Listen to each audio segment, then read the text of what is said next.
সুপ্রভাত। Family care ছাদ বাগানে সমস্ত ভাই ও বোনেদের সুস্বাগতম।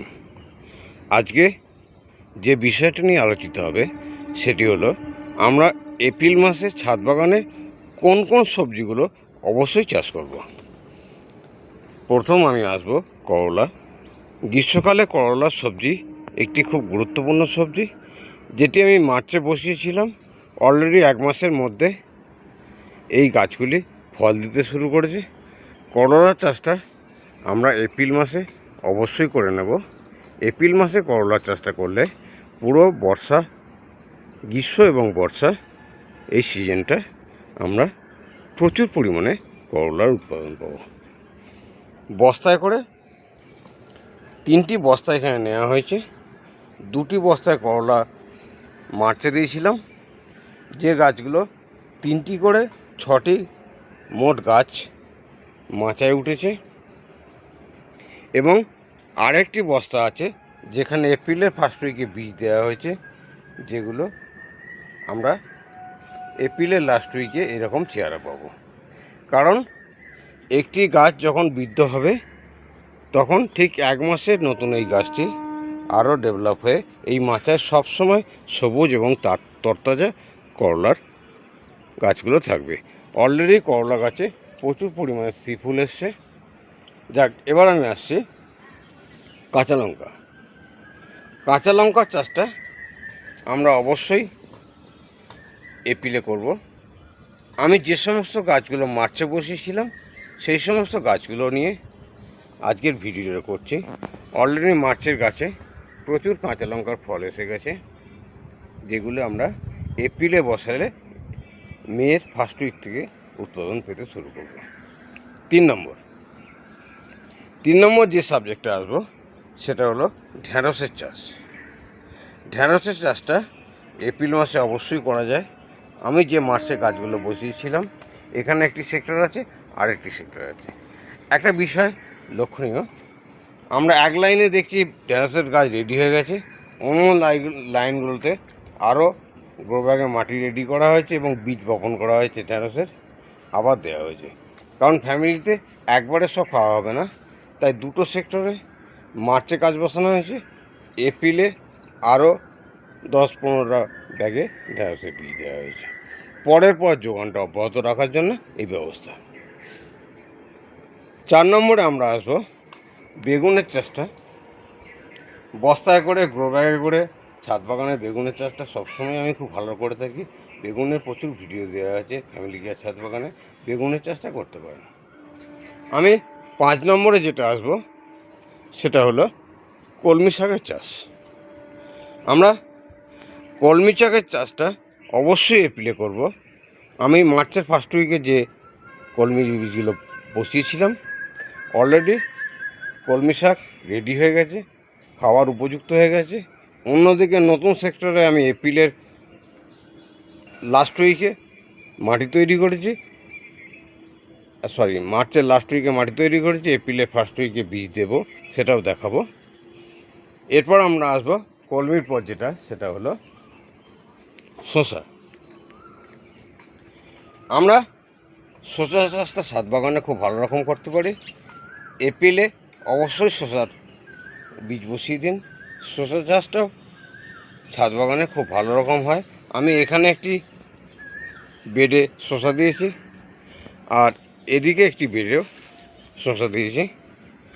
শসা চাষটা ছাদ বাগানে খুব ভালো রকম হয়, মাচার জন্য রেডি আছে। গাছ বড় হলেই মাচা ধরিয়ে দেবো। আমরা পুঁই শাকের চাষটাও করতে পারি। পুঁই শাকের বীজ দেওয়া হয়েছে, চারা বেরিয়েছে। পুঁই শাকের চাষটাও আমরা এপ্রিলে করতে পারি, যেটি আমরা উৎপাদন এপ্রিলের লাস্ট উইকে বা মের ফার্স্ট উইকে পেয়ে যাব। 2টি বেডে আমরা প্রচুর পরিমাণে পুঁইয়ের বীজ দিয়েছি, যেগুলো পুঁইয়ের বীজগুলো গাছ বেরিয়েছে। অলরেডি আমরা পুঁই শাকটা নিয়ে ভাবতে পারি। আমি ঢ্যাঁড়স সম্বন্ধে তো বললাম, ওদিকের সেক্টরটা দেখিয়েছিলাম ফার্স্ট, এদিকের সেক্টরটা একটু দেখিয়ে দিই। ঢ্যাঁড়সের গাছ কত সুন্দর এবং অলরেডি ফুল আসতে শুরু করেছে, ফল আসতে শুরু করেছে। ঢ্যাঁড়সের চাষটা অবশ্যই কিন্তু আমরা ছাদ বাগানে এপ্রিলে করব। এপ্রিল মাসে যদি আমরা ছাদের বাগানে ঢ্যাঁড়সের চাষটা করি তাহলে আমরা পুরো গ্রীষ্ম এবং পুরো বর্ষাকাল ধরে ঢ্যাঁড়সের উৎপাদনটা পাব। আমি কলমি শাক সম্বন্ধে যেটা বললাম, ওদিকে কলমি শাক খাওয়ার জন্য রেডি হয়ে গেছে। এদিকে আমি আরও 6টি 7 8 9 10 11টি গ্রো ব্যাগ রেডি করেছি, যেখানে মাটি তৈরি করে অলরেডি এপ্রিলের ফার্স্ট উইকে কলমির বীজ দেওয়া হবে। এই সেক্টরটা শুধু সবজি সেক্টর, এখানে কলমি এবং বরবটির চাষ করা হবে। হ্যাঁ, বরবটি বীজটা অবশ্যই এপ্রিলের ফার্স্ট উইকে আমরা ছাদ বাগানে বসিয়ে দেব। আমি ওদিকে কাঁচা লঙ্কা দেখালাম, এদিকেও কাঁচা লঙ্কার গাছে প্রচুর পরিমাণে কাঁচা লঙ্কার ফল এসছে। এপ্রিল মাসে কাঁচা লঙ্কাটা অবশ্যই করবেন। আমি গোটা ছাদটা গ্রীষ্মকালে যেভাবে সাজিয়েছি সেটাই ঘুরিয়ে দেখাচ্ছি যে আমরা কিভাবে ছাদ বাগানে গ্রীষ্মকালীন প্রস্তুতিটা নেব এবং এপ্রিলের ফার্স্ট উইকে আমরা কী গাছ বসাবো। আমরা নেক্সট আসবো বেগুনের গাছ সম্বন্ধে। বেগুনের চাষটা আমরা অবশ্যই এপ্রিলের ফার্স্ট উইকে বসিয়ে দেব। গ্রীষ্মকালীন বেগুন গাছ অলরেডি রেডি হয়ে গেছে, পুরো কার্নিশ বরাবর গাছগুলোকে সাজিয়ে দেওয়া হয়েছে। বেগুনের গাছ রেডি হয়ে গেছে। ওদিকের সেক্টরে আমি করলা গাছ দেখালাম, এদিকের সেক্টরেও করলা গাছে দেখুন 1 মাসের মধ্যে করলা গাছে প্রচুর ফুল এসছে এবং প্রচুর পরিমাণে ফলন শুরু হয়ে গেছে। আমরা যদি এপ্রিলের ফার্স্ট উইকে করলা বীজ বসিয়ে দিই তাহলে মের ফার্স্ট উইকে ঠিক এইরকম গাছ আমরা পেয়ে যাব। এই সেক্টরটা যে টমেটো গাছে মাচা আছে, এখানে করলা গাছ আরও দেওয়া হবে। যাক, আমি এবার আসছি মিষ্টি কুমড়ো সম্বন্ধে। মিষ্টি কুমড়োর বেডে অলরেডি মিষ্টি কুমড়োর গাছ রেডি হয়ে গেছে। আমরা এপ্রিলের ফার্স্ট উইকে মিষ্টি কুমড়োর গাছটা বসাতে পারি। এই যে কটি গাছ বসানো হয়েছে, পুরো যে মাচা আছে মাচা ভরে যাবে এই মিষ্টি কুমড়োতে এবং প্রচুর পরিমাণে মিষ্টি কুমড়োর ফলন আমরা পেয়ে যাব। আমরা ধুঁদুলের চাষটা অবশ্যই করব। ধুঁদুলের চারা বেরিয়ে গেছে, আমি ওদিকে সেক্টরে যাচ্ছি যেখানে ধুঁদুল অলরেডি ফলছে, মাঠে যেগুলো বসিয়েছিলাম। চিচিংয়ে চাষ অবশ্যই আমরা ছাদ বাগানে এপ্রিলের মধ্যে চিচিংয়ে চাষটা শুরু করে দেব।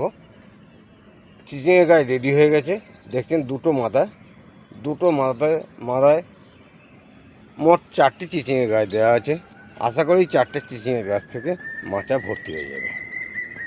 আমরা এপ্রিলে আর একটা যে কাজটা করব, অবশ্য বসানোর কাজ নয়, পরিচর্যার কাজ, অবশ্যই আমরা পেঁপে গাছের পরিচর্যাটা এপ্রিলে করে নেব। এই যে পেঁপে গাছ দেখছেন, এটা ডিসেম্বরে বসানো হয়েছে। এই বেডে 3টি পেঁপে গাছ দেওয়া আছে। ওদিকে 3টি পেঁপে গাছ অলরেডি বাংলাদেশের বাড়ি জাতের পেঁপে গাছ, এটা খুব ভালো রকম পেঁপে গাছ হয়েছে। এখন পরিচর্যার সময় এই পেঁপে গাছে এপ্রিল মাসে যদি আমরা পরিচর্যা দিয়ে দিই, বর্ষার প্রথমেই গাছে ফুল আসতে শুরু করবে এবং প্রচুর পরিমাণে ফল দেবে। ডিসেম্বরে আমরা এই পেঁপের গাছগুলো বসিয়েছিলাম। ছাদ বাগানে যে পেঁপে গাছ কত সুন্দর হয় দেখুন। এদিকের বেডে 3টে আছে, এদিকের বেডে 3টে আছে। 3টের মধ্যে একটি পুরুষ গাছ হয়ে গেছে আর 2টি স্ত্রী গাছ। এটা অলরেডি 1 বছর বয়স, 1 বছর ফল দিচ্ছে, প্রচুর পরিমাণে পেঁপের ফল এসছে। এটি পুরুষ গাছ রেখে দিয়েছি কারণ যেখানে 6টি পেঁপে গাছ আছে সেখানে একটি পুরুষ পেঁপে গাছ অবশ্যই দরকার, তাহলে আমরা পেঁপের ফলনটা খুব ভালো রকম পাবো। তাহলে পেঁপের পরিচর্যা আমরা এপ্রিলে ভালো রকম নেব। গাছের গোড়াগুলো এবার পরিষ্কার করব। অলরেডি এদিকের বেডে গাছের গোড়া পরিষ্কার করে অলরেডি সার প্রয়োগ করা হয়ে গেছে। এদিকের বেডগুলো এখনও পালং বীজগুলো আছে, এই পালং বীজগুলো কাটা হয়ে গেলেই আমরা এপ্রিলে এই বেডের পরিচর্যাটা করে দেব।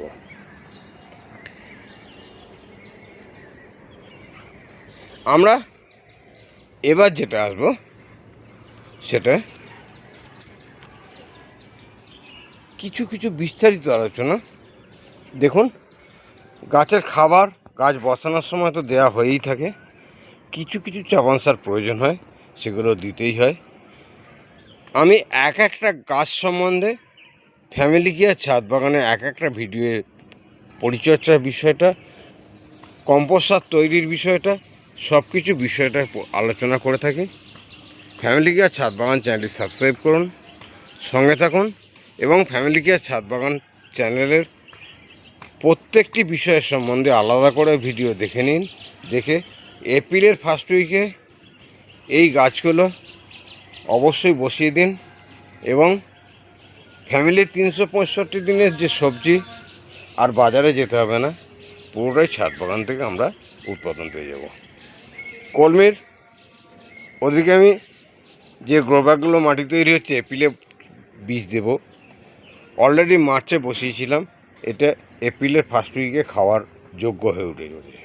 তাহলে একদিকে যেমন এপ্রিলে বীজ বসানো হচ্ছে, অন্যদিকে এপ্রিলে শাক খাওয়ার উপযুক্ত হয়ে গেছে। কাঁচা লঙ্কা ওদিকে যেমন দেখালাম প্রচুর পরিমাণে ফলছে, এখানেও ছোটো কাঁচা লঙ্কা গাছে প্রচুর পরিমাণে ফুল এসছে। টমেটো গাছ ছোটো চারা যেমনি রেডি হচ্ছে, তেমনি টমেটো গাছে অলরেডি ফল আসছে।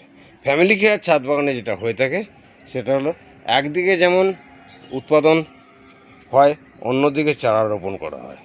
কারণ 365 দিন যদি সবজি ব্যবহার করতে হয়, তাহলে একদিকে যেমন করলা গাছ মাচায় উঠে গেছে, ফলতে শুরু করেছে, প্রচুর পরিমাণে শিপুল এসছে, ঠিক অন্যদিকে পাশেই একটা বস্তায় আবার করলা বীজ দেওয়া হয়েছে, যেটি গতকাল বসানো হয়েছে, আবার যেটা এপ্রিলে আমি বসাতে বলছি।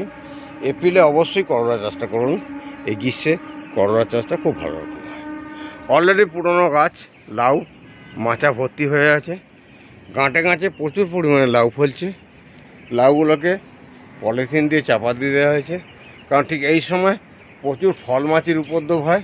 ফল মাছির হাত থেকে বাঁচতে অবশ্যই লাউ এবং কুমড়োকে পলিথিন দিয়ে চাপা দিয়ে দিন, প্রত্যেকটা ফল কিন্তু আমরা পেয়ে যাব। আমি ধুতুলের যে চারা দেখালাম, অলরেডি মার্চে বসানো গাছগুলোতে ধুতুল গাঁটে গাঁটে ফলছে, প্রতিটি গাঁটে ধুতুলের ফল এসে গেছে। এবং মিষ্টি কুমড়ো আমি সমস্ত বাগানটা দেখালাম। এবার আমি যেটা দেখাবো সেটা হলো আদা চাষ। এখানে দেখা যাচ্ছে পলিথিন দিয়ে মাটি চাপা দেওয়া আছে।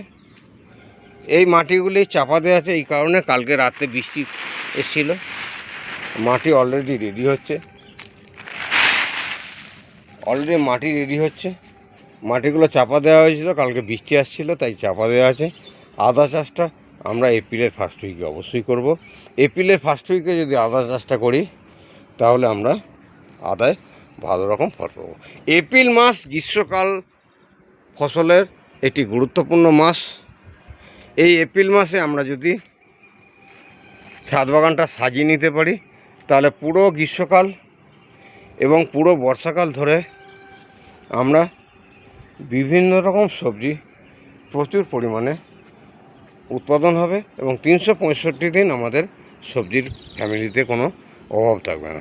একদিকে যেমন সবজি গাছ রেডি, অলরেডি ফল আসছে, অন্যদিকে আবার মাটি তৈরি হচ্ছে, এবং শুধু মাটি তৈরি হচ্ছে না, প্রচুর পরিমাণে মাটি তৈরি হচ্ছে। বাগানের সমস্ত পুরনো মাটিগুলোকে এক জায়গায় জড়ো করা হয়েছে, পলিথিন দিয়ে চাপা দেওয়া আছে, বৃষ্টিতে ভিজে যেতে পারে তার জন্য। যেমনি পেঁপে গাছ, পেঁপের ফলন আসছে, তেমনি করলা গাছ প্রচুর পরিমাণে করলার ফল আসছে, তেমনি লঙ্কা গাছের প্রতিটি গাঁটে গাঁটে প্রচুর লঙ্কার ফলন, তেমনি বেগুনের গাছ। তাই আমি সকল ভাই বোনেদের বলবো, চ্যানেলটি অবশ্যই সাবস্ক্রাইব করুন, সঙ্গে থাকুন। প্রত্যেকটি ফসল সম্বন্ধে আলাদা আলাদা উৎপাদন কিভাবে হবে তার ভিডিও দেয়া আছে, এবং এই গ্রীষ্মের প্রতিটা ভিডিও কিভাবে মাটি তৈরি হয়, কিভাবে সার উৎপাদন হয়, কীভাবে বীজ বপন করতে হয় সমস্তটাই ফ্যামিলি কেয়ার ছাদ বাগানে দেওয়া থাকবে। তাই সমস্ত ভাই বোনদের বলবো অবশ্যই একটি লাইক এবং কমেন্ট শেয়ার করুন এবং সাবস্ক্রাইব করে রাখুন।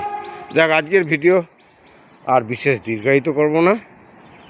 প্রত্যেকটি ভাই বোনদের পুনরায় নমস্কার জানিয়ে এবং ঈশ্বরের কাছে প্রত্যেকের সুস্থতা কামনা করে সকলের যাতে আগামীকাল সকালে আবার একটি নতুন ভিডিও আমরা হাজির হতে পারি এবং একটি ভালো তথ্য আমরা পেতে পারি, সেই আশা রেখে আজকের ভিডিও এখানেই সমাপ্ত করলাম। নমস্কার।